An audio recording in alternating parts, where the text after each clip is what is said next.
Hey there everyone, Nash Octa here. In this video, we're going to focus on IELTS speaking.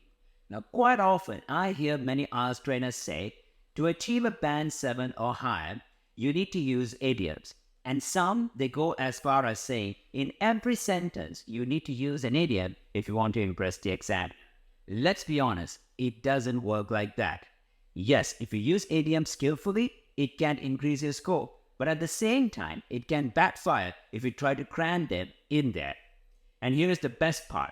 Quite often, candidates, they use idioms which are old school, and it makes them sound awkward. So that's why in this video, I'm going to share 10 idioms which are old school and cooler alternatives. And this way, you will impress the examiner and also will sound quite natural. So what are you waiting for? Let's dive in.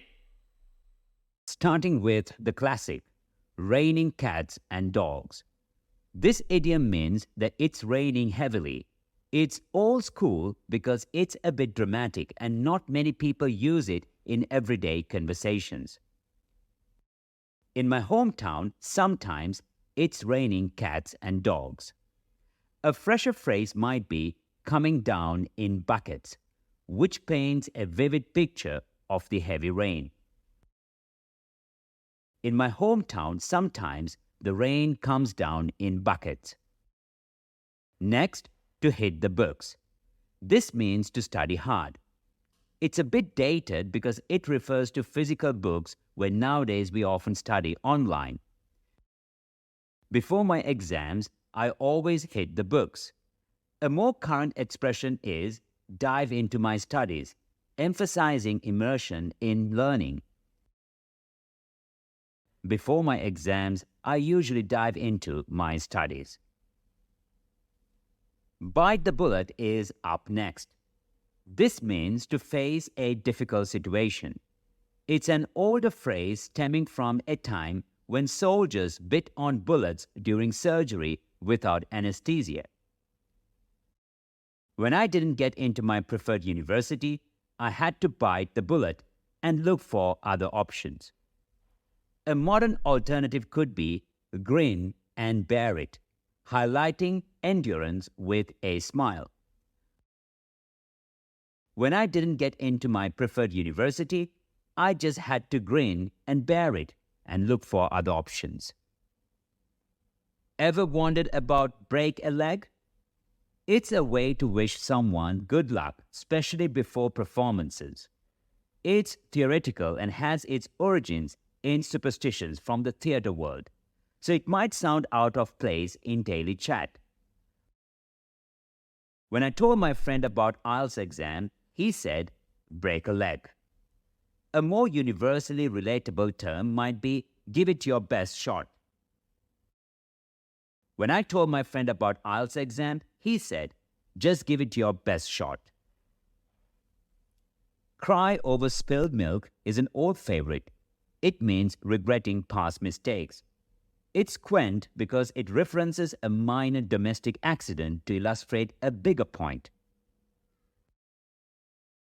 I don't want to cry over spilled milk, but I wish I had prepared better for my last test.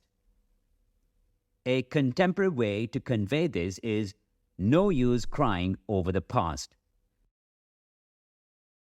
There is no use crying over the past, but I wish I had prepared better for my previous test. Consider the phrase beat around the bush.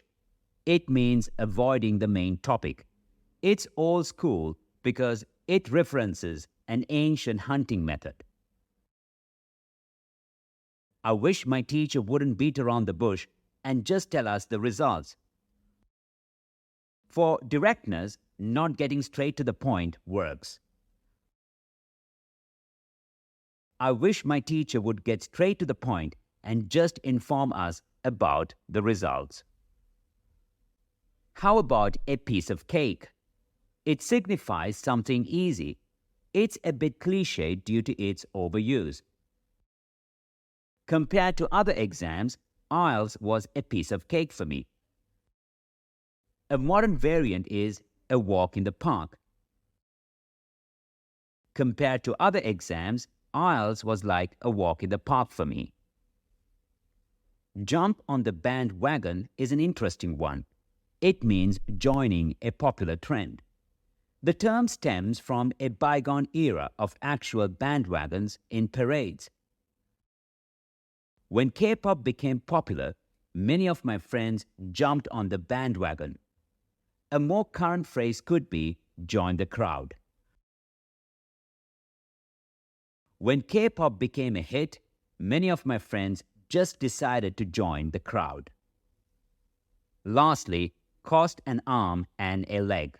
This means very expensive. It's a vivid but somewhat morbid idiom. The new phone I want cost an arm and a leg. A less dramatic phrase is cost a pretty penny. The new iPhone I want really cost a pretty penny. Remember, language evolves. It's always good to know these classic idioms, but it's even better to be aware of their more modern and natural alternatives. Now, we are not saying that using classic versions will be a mistake. We are merely suggesting variants that might resonate more with contemporary listeners, especially during IELTS speaking. So those are the idioms I want to share with you. To use them naturally, make up your own examples and say them out loud. This will help you to get better at using them. So if you found this video useful, give it a thumbs up and share it with your friends. Until next time, it's goodbye for now.